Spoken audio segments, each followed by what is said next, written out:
La plus grande de nos richesses ne se mesure pas en millions. Nous vous faisons découvrir des ovnis pour vous permettre d'en devenir un, vous aussi. Sportifs, entrepreneurs, artistes, ils nous partagent chaque semaine leurs récits de véritables trésors d'informations.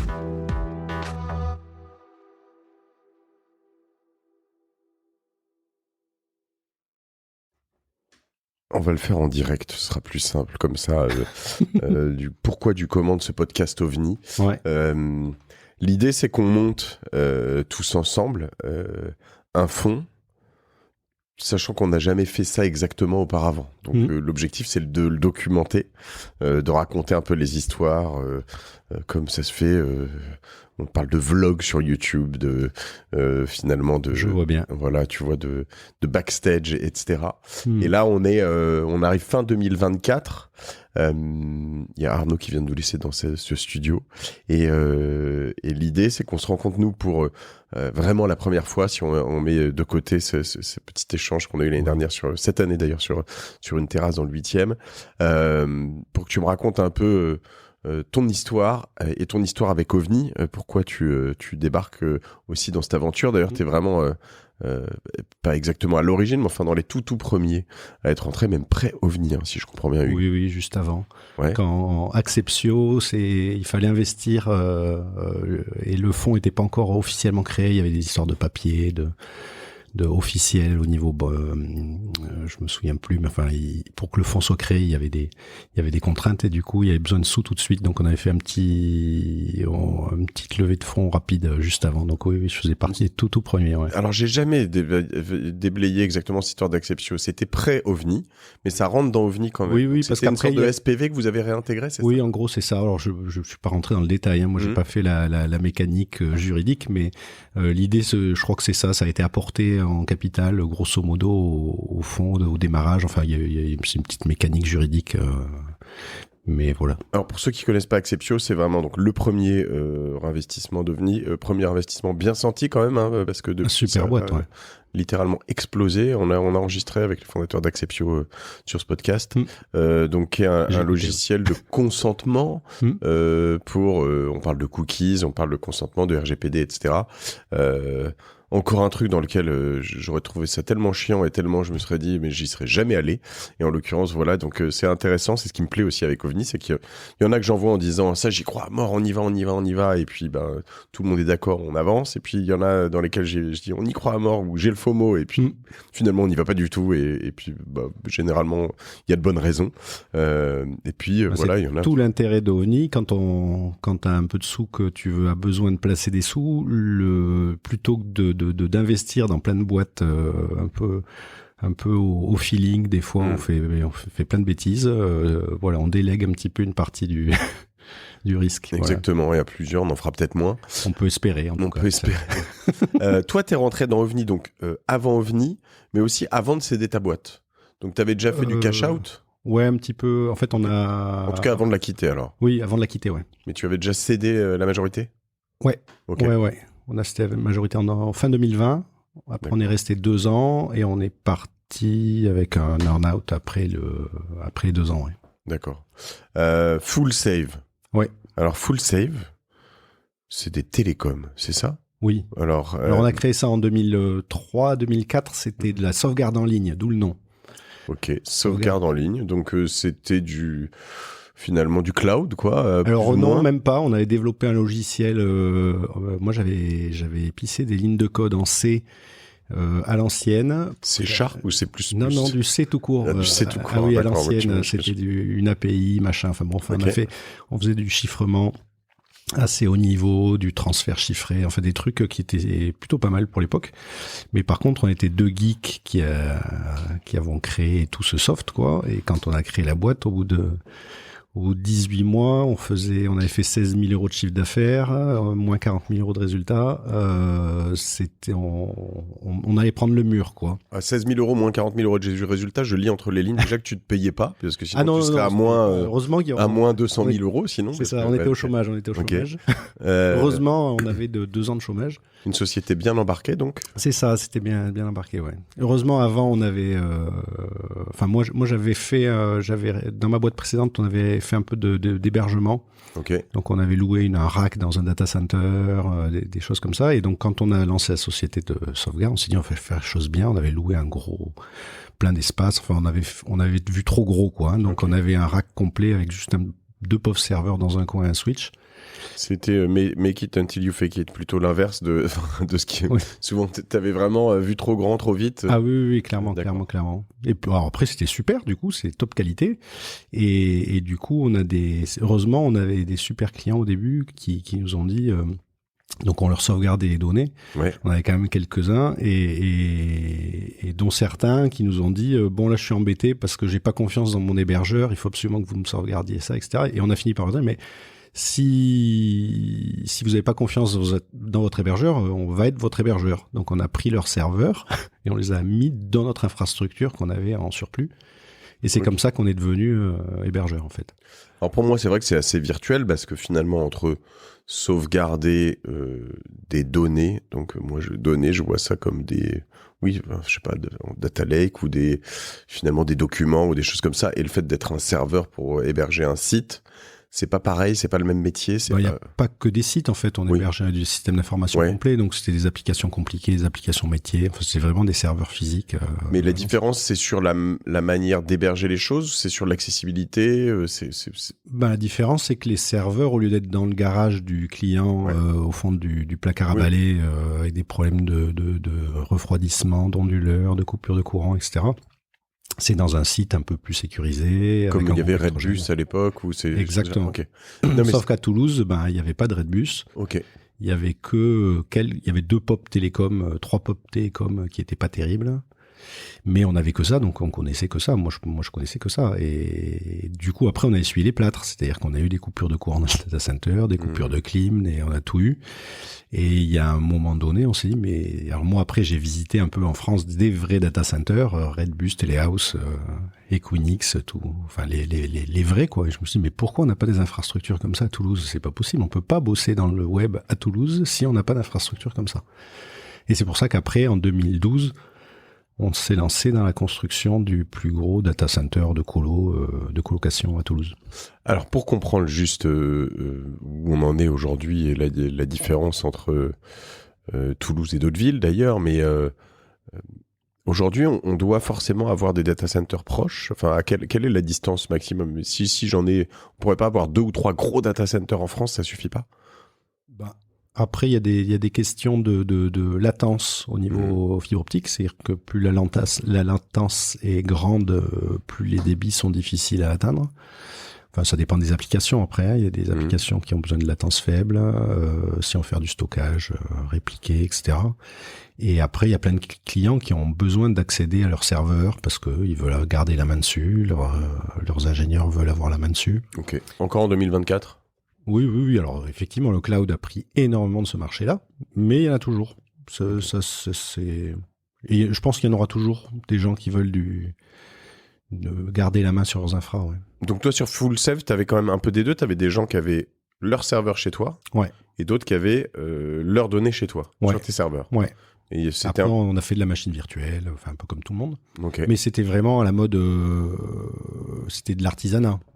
On n'a jamais industrialisé d'offres automatisées à la AWS ou on faisait ça à la main pour vraiment pile aux besoins du client, quoi.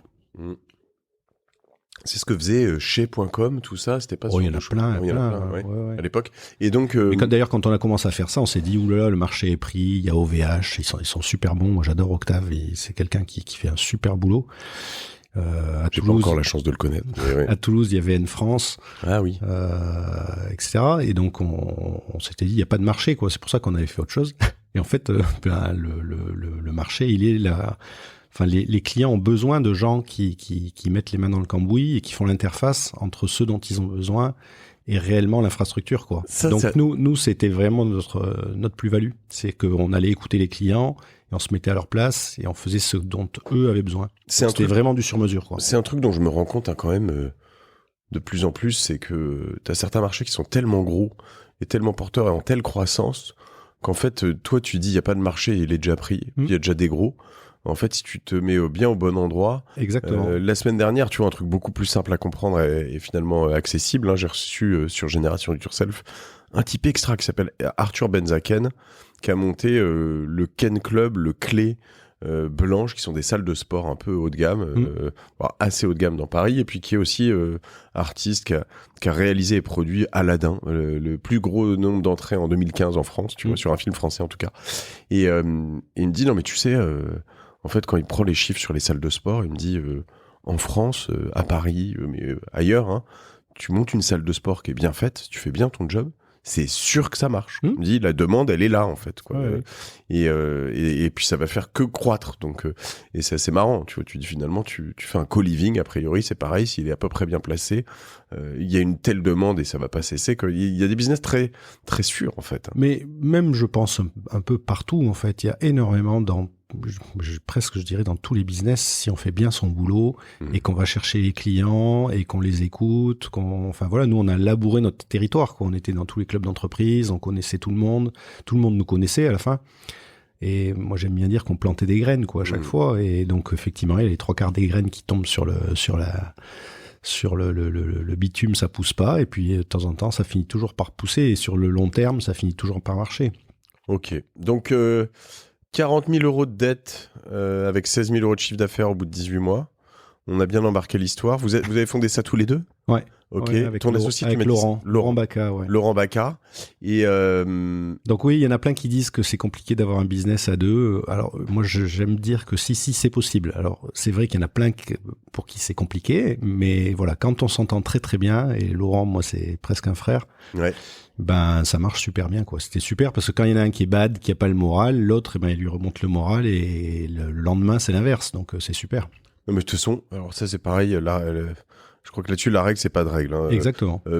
Peut-être que tant qu'à faire, tu peux te dire qu'un 49-51 c'est mieux qu'un 50-50. Alors nous on avait mis des investisseurs au milieu, donc on avait 35-35. Voilà, mais donc 36 baladés. Ça peut être quelque chose d'intéressant ou d'avoir un juge de paix en effet si tu veux. Oui, c'est ce qu'on nous avait toujours dit. Ouais, donc ça je pense c'est peut-être des mini règles où en effet, j'aurais des gens qui vont nous dire, il y a des gens qui viendront et qui diront, ouais, nous on a toujours été 50-50, ça a bien marché, oui, mais tant que ça marche bien, ça va. Mais c'est le problème aussi, c'est que si ça va pas, moi j'ai des... Oui, on sait jamais. Faut mieux pas se mettre ce truc possible, quoi. On a une boîte à vendre sur Alvo depuis 1 an et demi.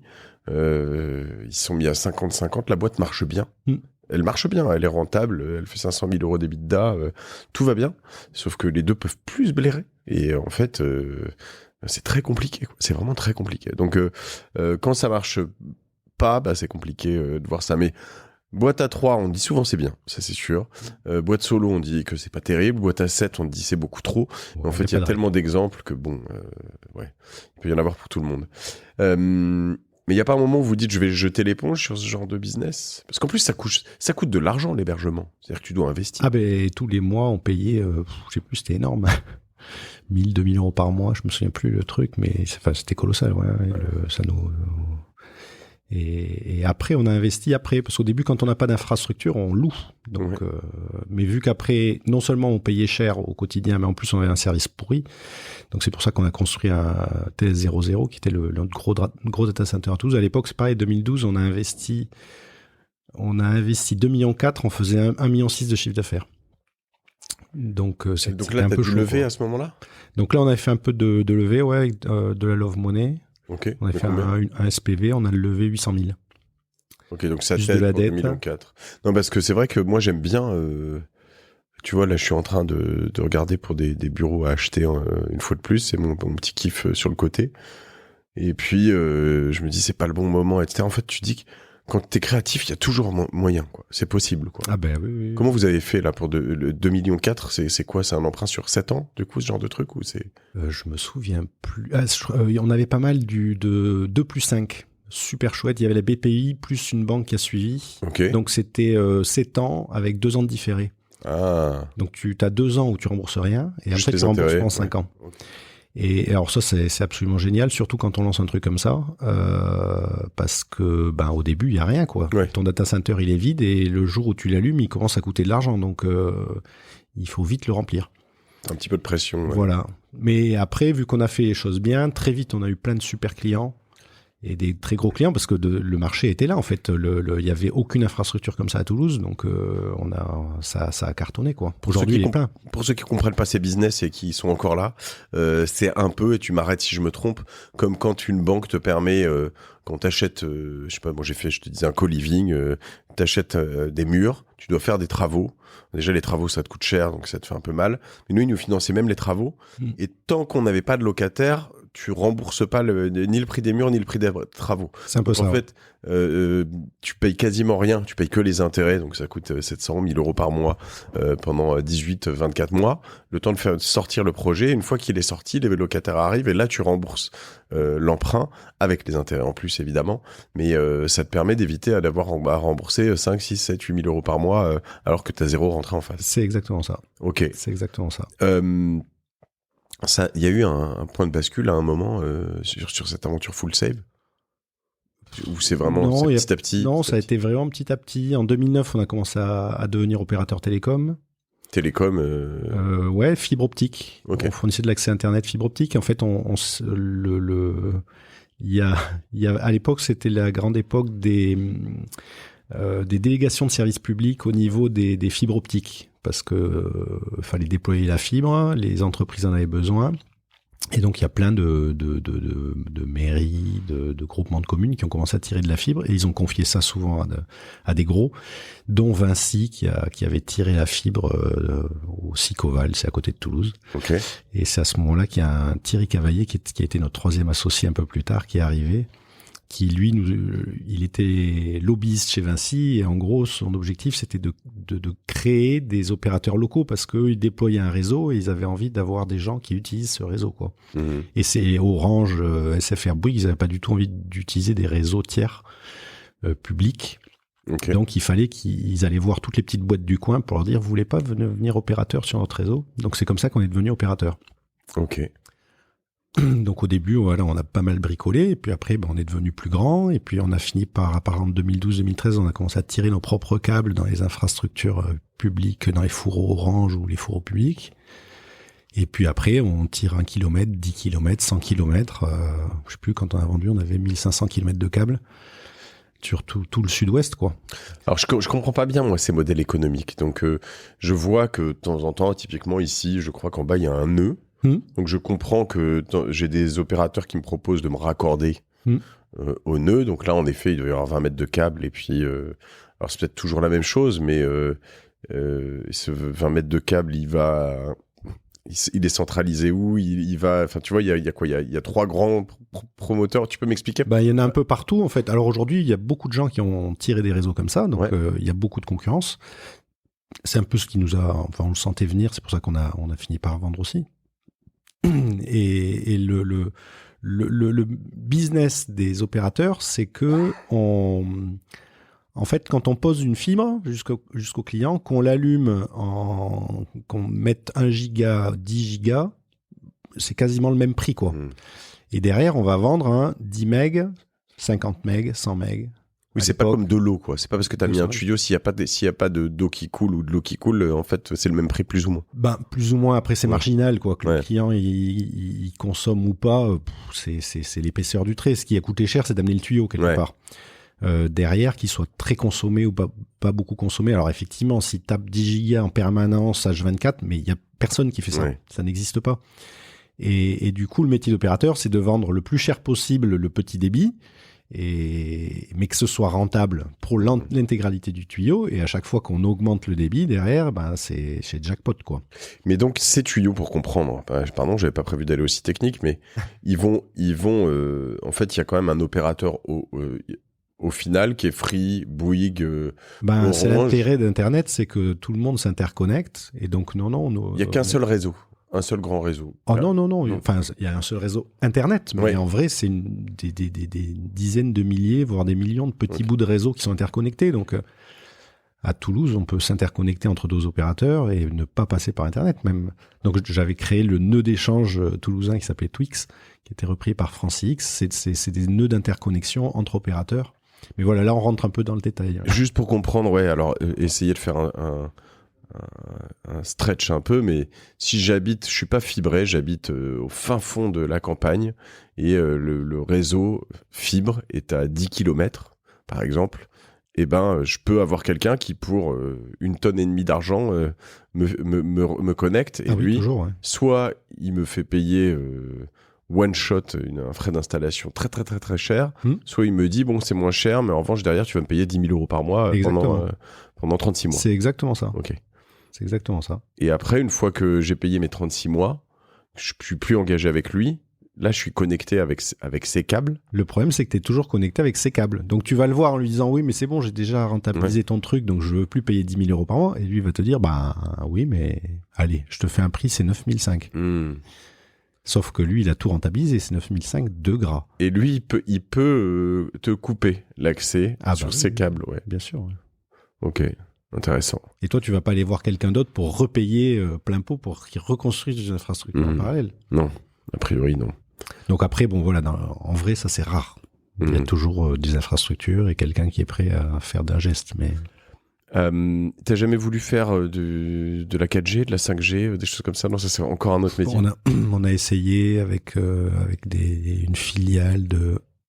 C'était quoi? C'était Crédit Mutuel qui avait une filiale EIT là qui faisait ça. Ok. Mais c'était pas notre métier, ça a été compliqué. C'était un moment compliqué de transition dans la boîte, on grossissait, il fallait faire rentrer le middle management, c'était un peu le bazar au niveau G. Vous êtes monté à combien sur Full Save? 75, et puis après on a racheté NetOne en plus 2021, je crois. Qui est basé où, NetOne? À Nîmes, Montpellier. Ok. Donc vous grossissiez. Et donc on était à 100. Quand on est parti, on était une centaine, ouais. C'était quoi tes rêves les plus fous de Full Save? À un moment, tu t'es dit, je vais faire un opérateur national, je vais aller concurrencer. Non, on a toujours dit que dès qu'on a créé la boîte, on savait qu'un jour on vendrait. On est de la génération, enfin moi je suis sorti de l'école, j'ai fait l'E7 à Toulouse, on est sorti en 96 et donc moi j'ai vécu le boom de la net économique, quoi. J'avais tous mes potes qui étaient, moi j'étais à Toulouse chez Aérospatial, je m'ennuyais comme un rat mort. Mais je dis pas qu'on... C'est pas politiquement correct de dire ça qu'on est toulousain, mais Non, mais il y a plein de gens qui s'éclatent et tant mieux, mais c'était pas mon truc, quoi. Ouais. J'avais envie de faire de l'internet et jusqu'à preuve du contraire, quand on construit des avions, on joue pas trop avec internet, donc chacun son truc, quoi. Et du coup,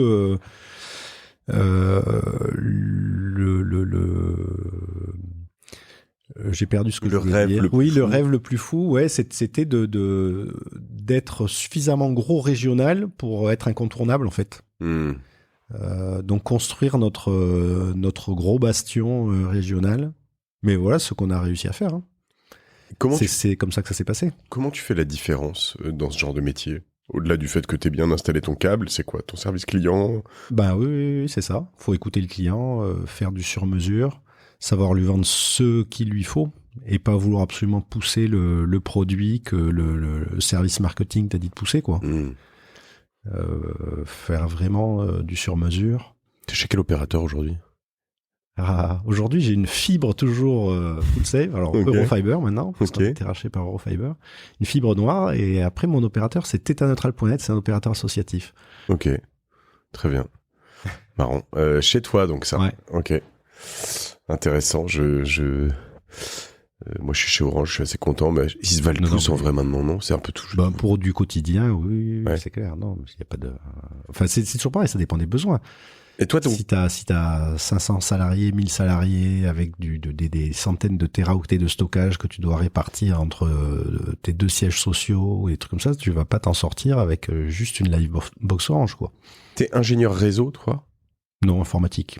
Et réseau. Enfin, on a fait pas mal de réseaux aussi. Parce que, alors, c'est quoi la différence? Informatique, normalement, c'est soft plutôt. Ouais, après, j'ai bouffé pas mal de hard sur l'architecture des ordinateurs, etc. Ça, c'est un truc assez génial, c'est qu'aujourd'hui, enfin, je sais comment marchent toujours les ordinateurs, quoi.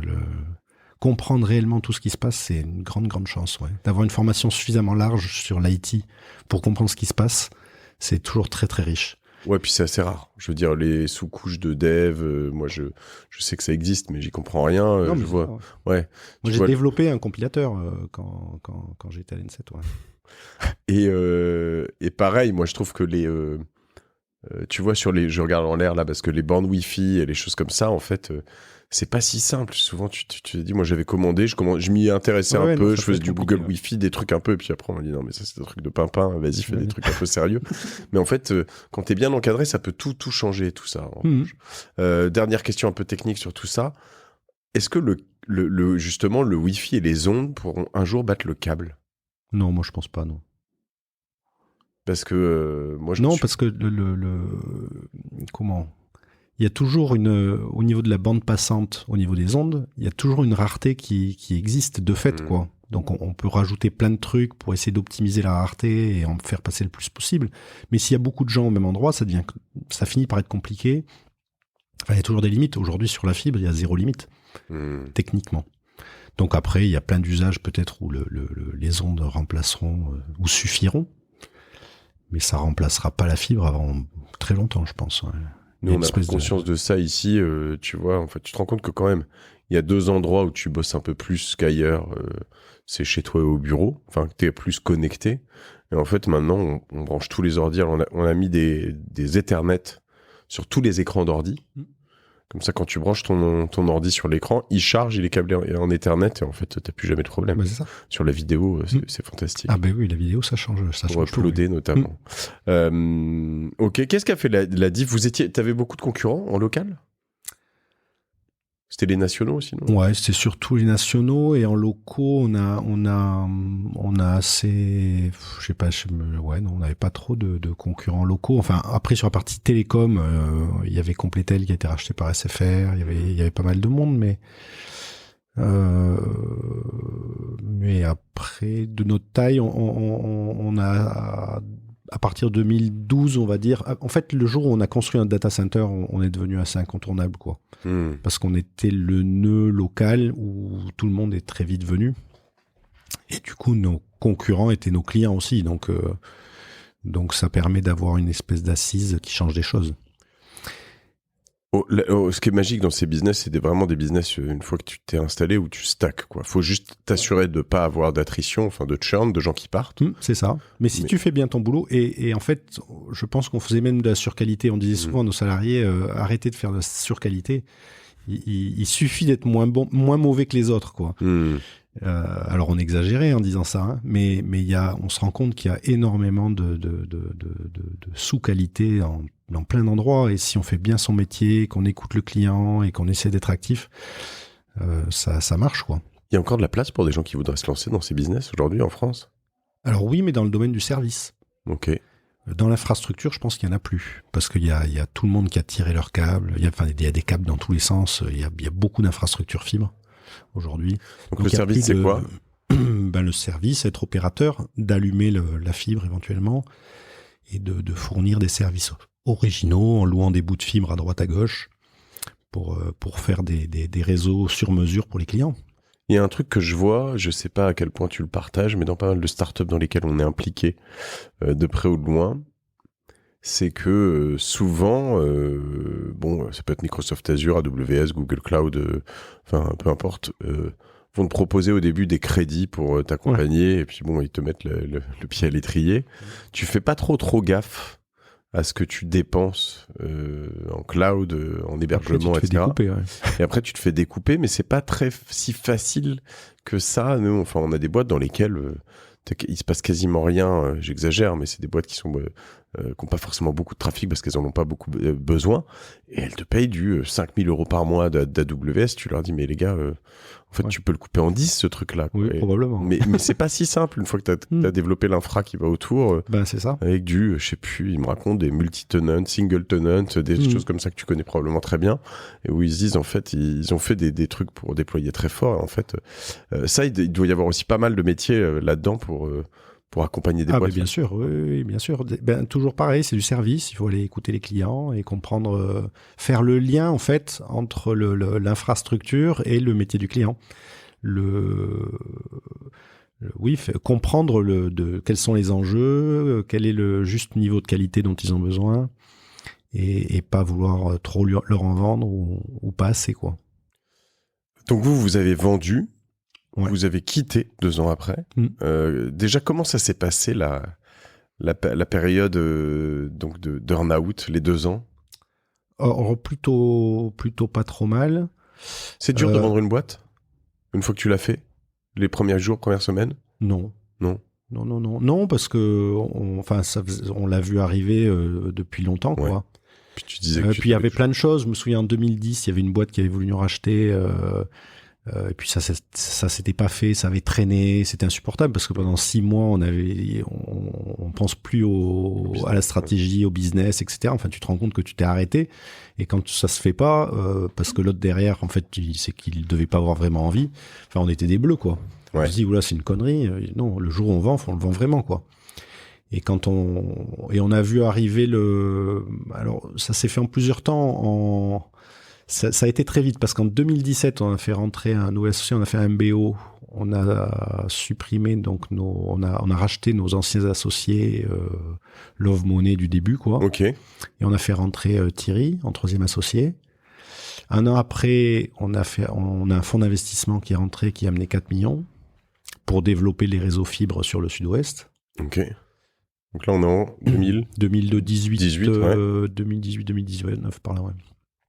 Et en fait, on avait prévu ça. Sur les 4 millions, on avait dit on met 2 millions sur le réseau à Bordeaux et on avait 2 millions pour, en gros, tenir 3 ans, quoi.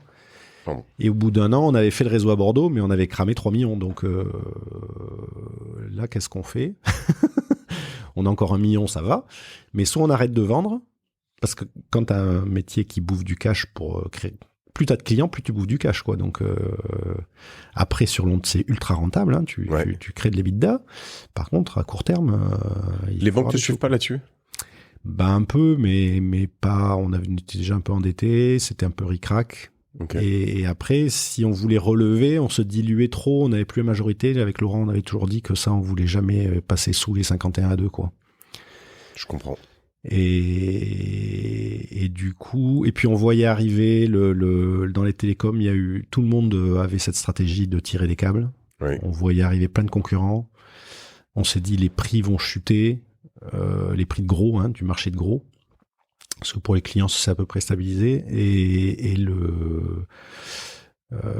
donc ça va devenir plus compliqué dans le temps, et donc voilà. Et puis on avait plein de gens qui voulaient nous racheter parce que on avait construit notre citadelle sur le sud-ouest, et donc on était intéressant, quoi, pour des gens qui voulaient intégrer et créer un opérateur national en prenant le sud-ouest, ce qui était la stratégie depuis très longtemps. Et avec ton frère d'armes, donc vous êtes resté à bord pendant 2 ans. Ouais. Vous aviez l'impression d'être encore chez vous? Oui, parce qu'on avait négocié d'être indépendant, de rester indépendant. Et quand on a vendu, le but, c'était de créer un opérateur multirégional. Donc, en fait, Eurofiber, qui est le 2e plus gros opérateur hollandais, avait racheté notre pendant qui était à Lille, okay. qui avait déployé sur tout le nord. Donc, nous, on était au sud, lui, il était dans le nord. Et donc, l'objectif, c'est de faire quelque chose d'un peu... chacun dans son coin, quoi. Okay. Et on développe nos régions. Et puis petit à petit, on va construire un truc plus national, mais c'était pas du court terme. Okay. Et donc la première année, on était le nez dans le guidon là-dessus. C'est pour ça qu'on a racheté NetOne pour agrandir le sud. Et après, la dernière année, effectivement, il y a eu un nouveau patron au niveau national dont la volonté était plutôt de recréer un opérateur global au niveau national et donc de fusionner. Donc là, on a commencé à sentir qu'on n'avait plus trop notre place, et c'est pour ça qu'on a fini par partir, ouais. Mais après, c'était prévu dans le plan initial, hein. Tout ça, on avait négocié ça au début. Enfin, on savait qu'on n'allait pas être éternel. Non, mais ça m'intéresse parce que je trouve que il y a plein de belles histoires sur les sessions. Il y en a aussi des plus compliquées. Et je pense que là-dessus, justement, avec OVNI, que ce soit dans des cas de rachat ou de revente, en tout cas, la post-merger acquisition, c'est la post-merger integration, oui. Pardon, la PMI, c'est vraiment quelque chose qu'il faut c'est très très compliqué, bien travailler, bien réfléchir.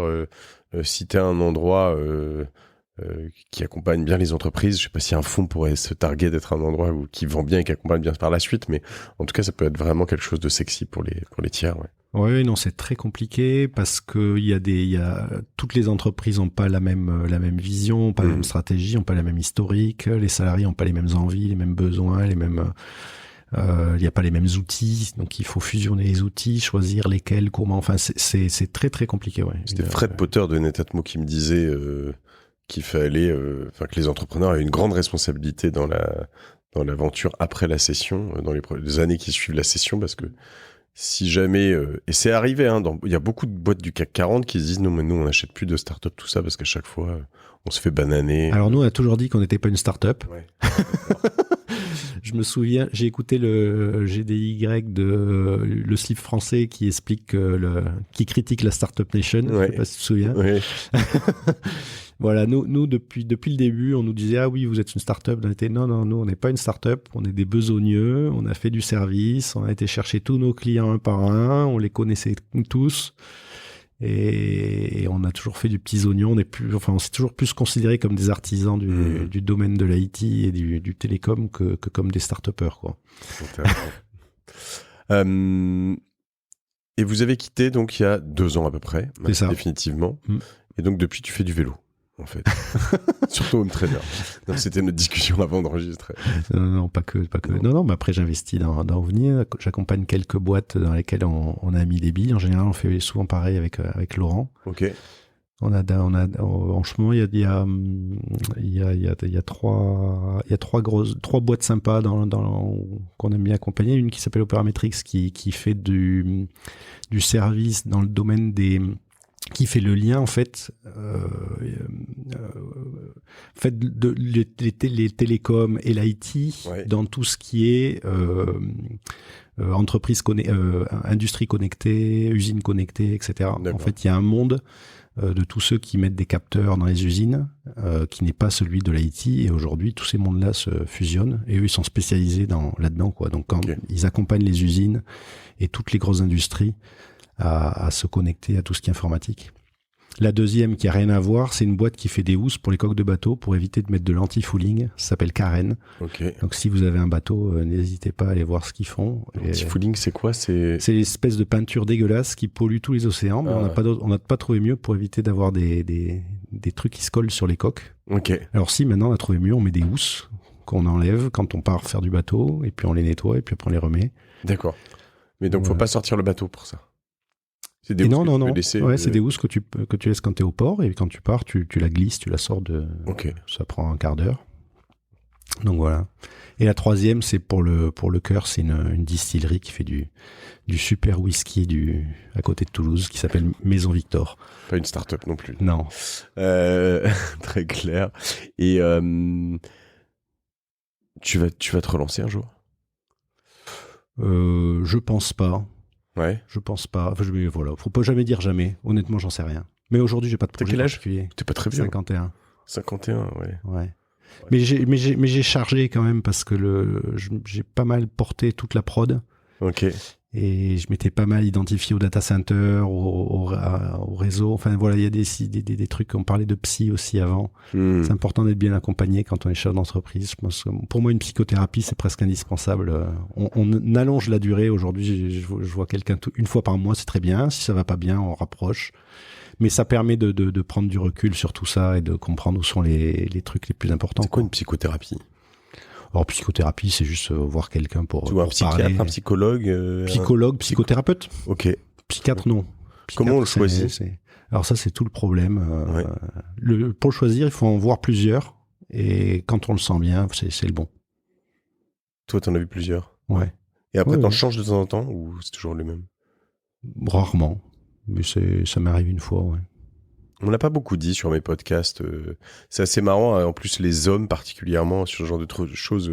Ce qui est assez drôle pour la petite anecdote, c'est que j'ai un invité qui s'est bien livré là-dessus à un moment et qui finalement m'a demandé de pas diffuser le podcast. Et en particulier, je pense à cause de ça. Ah ouais. Et je trouve ça assez dommage. Moi, je suis assez.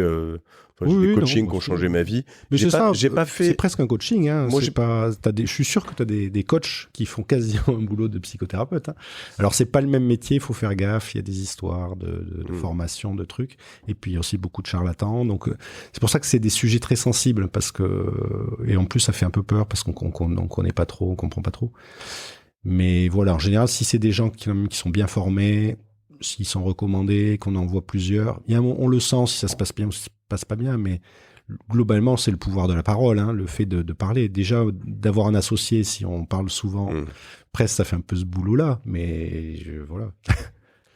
Faut pas garder son truc pour soi. C'est pareil, l'associer après, surtout quand on est à deux, il y a des choses, on peut avoir des rancœurs ou des rengaines ou des petites choses qui fonctionnent pas. Tu parles de pro et de perso, du coup, avec ton psychothérapeute. Ah oui, de tout. Ouais. Et c'est le principe, c'est tu vides la... Tardivement. Ça fait 15 ans. Ah oui, ok. Et ton associé aussi? Non. Ok. Non. Et il y a un truc qui titille certaines personnes, j'en fais partie sur les questionnements, même si moi je pense que je suis à ce moment de ma vie où je me dis que j'aimerais bien découvrir certaines choses sur moi, mais aussi sur ce que je veux faire. Donc je sens que je me rapproche de ce moment. Cependant, j'ai quand même toujours peur de cette personne qui te manipule un peu, qui t'oriente, qui est pas suffisant. Il y a forcément du subjectif. Oui, il y a forcément du subjectif. Honnêtement, tu le sens. Enfin, je sais pas, il faut se faire confiance aussi. Enfin, moi, je le sens. Enfin, je le sentirais si j'étais manipulé, mais c'est des gens qui écoutent, qui parlent peu. Donc, le principe... moi, je me souviens, mon premier psy, il avait une formation de psychanalyste. Donc, moi, je le voyais pas dans le cadre d'une psychanalyse, parce que c'est des choses très particulières. Mais c'était un sniper, quoi. Je l'ai vu pendant 4 ans, et je vais exagérer, mais il m'a parlé 3 fois. Les 3 fois où il m'a parlé, c'était un headshot, quoi. C'était terrible. Et il y a des choses que t'aurais puissance, mais un truc de fou, quoi. Il y a des choses que t'aurais pas mis en place, ou des choses, il y a des révélations professionnelles que t'as eu que tu pourrais me partager, ou des choses comme ça, ou pas? Non, parce que c'est du travail de fond, quoi. Pour moi, c'est de l'hygiène. C'est de l'hygiène mentale. Okay. C'est juste prendre un peu de recul et un peu moins, parce qu'on prend cher quand même, hein. Enfin, nous, c'était chaud, hein, le taf tous les jours. Quand t'as 100 salariés, il faut être là, il faut traiter les problèmes techniques, les problèmes humains, les problèmes juridiques, les problèmes commerciaux, enfin tout, quoi. Sachant que ça bosse 24/7 ou pas dans ces métiers? Ah oui. Il y a toujours quelqu'un de permanent. Ah, tout le temps. C'est H24, le data center, il faut qu'il marche tout le temps, quoi. Et une coupure de courant à 2h du matin, t'es au courant, quoi. Ouais. Il y a quelqu'un dans le data center ou pas loin? Ou pas loin, ouais. Pas loin, ouais. Et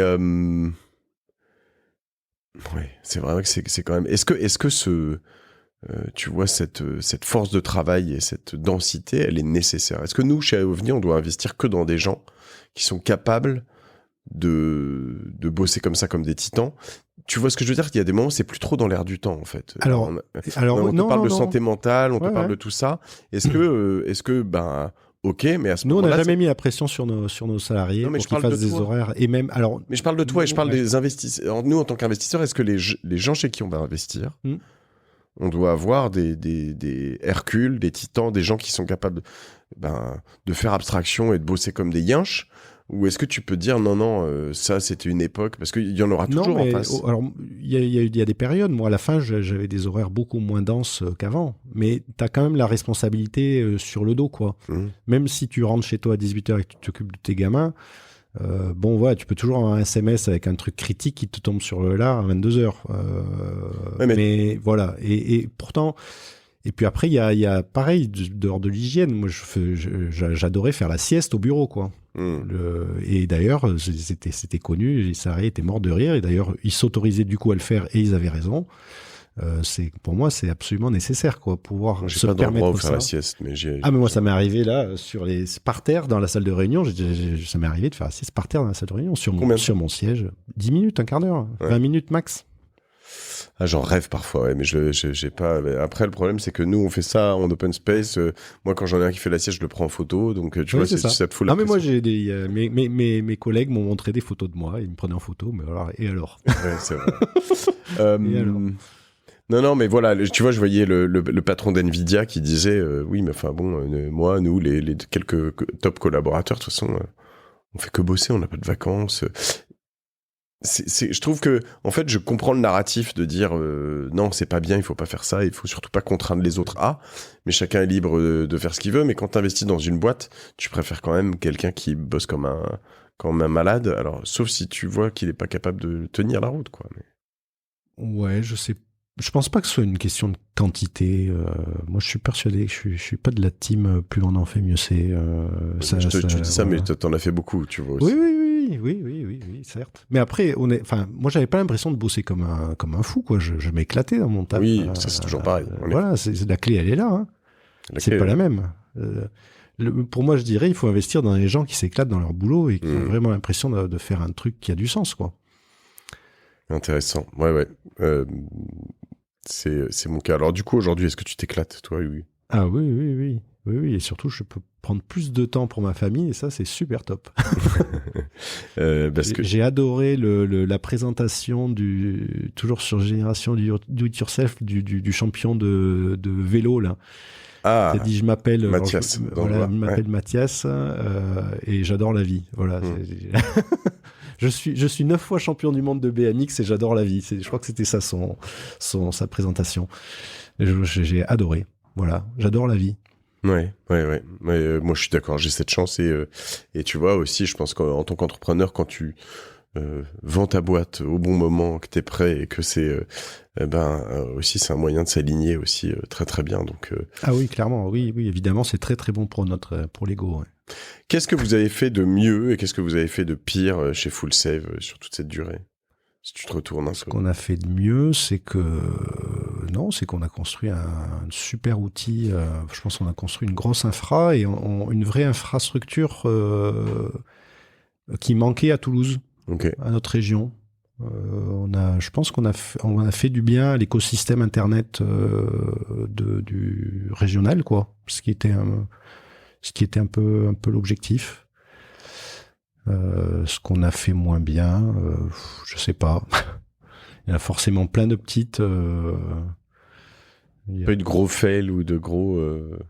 Non. Si, enfin, je sais plus, mais non, il y a eu des petits problèmes techniques, des petites couilles sur le data center. On a eu des petites une coupure électrique un jour. Hein, ça a été, moi, j'ai eu l'impression de mourir, quoi. C'était horrible. Mais voilà, quand t'as ça, tu fais quoi derrière? Tu branches une deuxième ligne, un deuxième câble pour pas en avoir? Comment tu mais je me souviens plus dans le détail. Il y avait des problèmes de. Non, mais en vrai, il y avait toujours du jus parce que les groupes électrogènes, alors je sais plus, ils n'avaient pas redémarré, je crois, c'était ça, parce qu'il y avait un problème de paramétrage de l'automate qui pilote les groupes. Je crois que c'était quelque chose dans le genre. C'était il y a une dizaine d'années.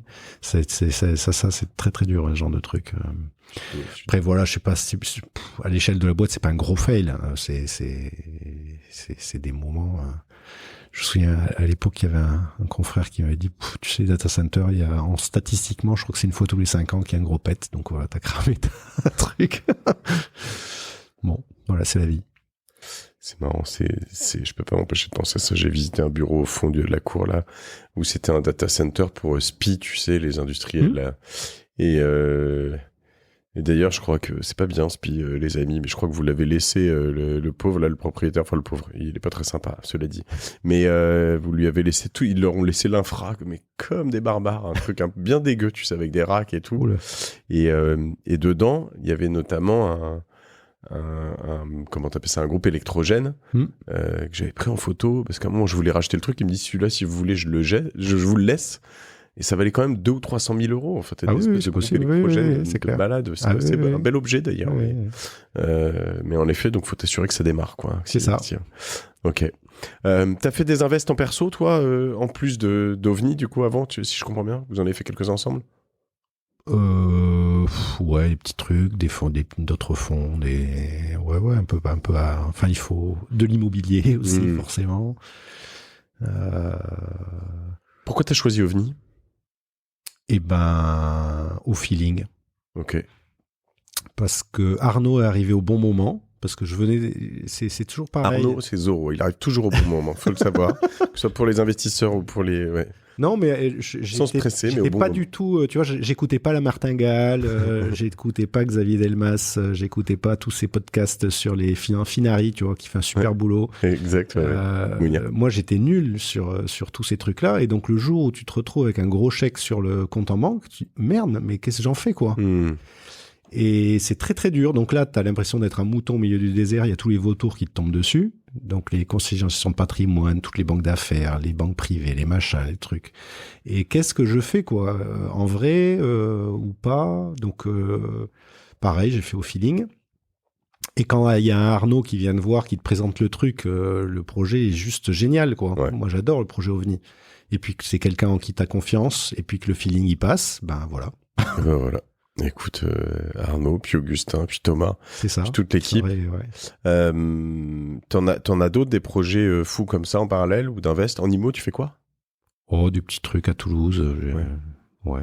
Pas grand chose. Pas de. Je suis encore sous l'IFI, donc tu vois. Ouais, ok, il va falloir faire des grands trucs. On parlera co-living, tu vas voir. Très clair. Écoute, c'est intéressant. Alors, t'avais investi en, c'est en direct ou t'es sur une holding? Non, c'est tout dans une holding. Ouais. Ok, donc t'as pas le fameux 150 obétaires là. Non. Ouais. Alors ça, alors ça aussi, ouais, ça c'est des vrais sujets, mais on s'est planté en fait. Quand on a vendu, on voulait rentrer là-dedans. Ok. Et en fait, on avait tout calculé pour rentrer là-dedans. Et en fait, dans la négociation, je sais plus comment ça s'est passé, mais au lieu de faire un earn-out, ils nous ont racheté 100% des actions et on a racheté 7%. Ouais, ok. Et vu qu'il y avait cet aller-retour, ploum, on est sorti de l'obétaire. Sauf que c'était à la fin de la négociation, on n'a plus pensé à faire gaffe à ça. Bon, bref, j'ai payé mes impôts et c'est la vie. Et c'est très bien. Voilà. Payer ses impôts. Exactement. J'ai payé plein pot. Okay. Ce qui était compliqué, c'est que tu payes des impôts sur des impôts sur des impôts pendant 3 ans, mais voilà, maintenant c'est fini. Tu me disais juste avant que tu avais repris le sport à fond, là.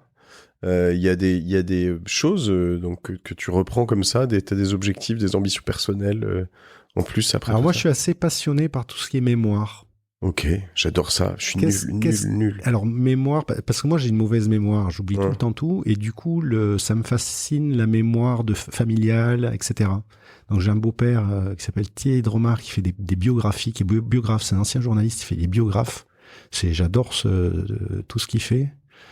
C'est un super métier. Donc j'interviewe des oncles, tantes, tout ça pour essayer de garder mémoire. J'ai des photos, essayer de trier, scanner, ranger. Comment on garde ça? Pour qui? Comment? Enfin voilà, c'est des vraies questions de fond. Je trouve ça hyper intéressant. En fait, je m'en suis rendu compte, c'est assez drôle. Hein, moi, psychopathe de l'entreprise que je suis, qu'en fait, c'est un peu pareil pour une famille. C'est-à-dire qu'une entreprise, en soi, ce n'est qu'un contrat, finalement. Hein, tu vois, il y a une SAS, une SARL, mais ce n'est qu'un contrat. Mais en fait, ça peut devenir beaucoup plus. Quand tu crées une vraie mémoire collective, ça devient vraiment un objet social et avec vraiment quelque chose qui reste, en fait, qui est supérieur, tu vois. Vuitton, Dior, c'est plus Christian Dior, c'est plus Louis Vuitton, c'est toute une histoire avec des gens dedans, etc. Et dans la famille, en fait, c'est un peu pareil. Ouais. C'est-à-dire qu'on a juste un lien biologique, mais t'as des familles qui ont des grands principes, des grandes valeurs, des choses comme ça, et en effet, être capable de les... Oui, et en même temps, c'est à la fois lourd, parce que des fois, c'est lourd de porter des traditions familiales, et qu'est-ce qui nous... Enfin, moi, il y a des choses qui m'ont marqué, et à la fois, c'est vachement beau, quoi. Des fois, il y a de très, très belles choses. Donc, savoir faire la part des choses et comment garder ça et donner à nos enfants et qu'est-ce qu'on leur laisse et comment pour que eux puissent se l'approprier et dire bon ça je le garde parce que c'est chouette pour moi et ça j'en veux pas parce que ça ne m'appartient pas et j'en veux pas. Et ben ça c'est un vrai boulot, ouais, c'est compliqué. Tu t'es pris de passion pour les GPT, IA, tout ça ou pas du tout, un peu? Ouais, un peu. Alors passion non. Mais je regarde, si, ça m'intrigue. Là-dedans, t'aurais des choses à faire. Hein. Je veux dire, tu vois, moi, je me dis, tes recherches ou tout ce que tu fais là-dedans... Ça fait partie de mes trucs, de mettre ça dans un LLM pour voir ce que ça peut sortir. Ouais. Mais surtout, tu peux aussi proposer à un LLM de me poser des questions, de les poser les mêmes à toute la famille et de récolter toutes ces choses-là. C'est intéressant. Ouais, tout à fait. Ok. C'est Alexandre Jardin qui en parle, qui a un LLM sur ces trucs-là. Extra. J'ai pas encore testé, mais... Son GPT pour échanger, se connaître soi-même, et c'est hyper intéressant.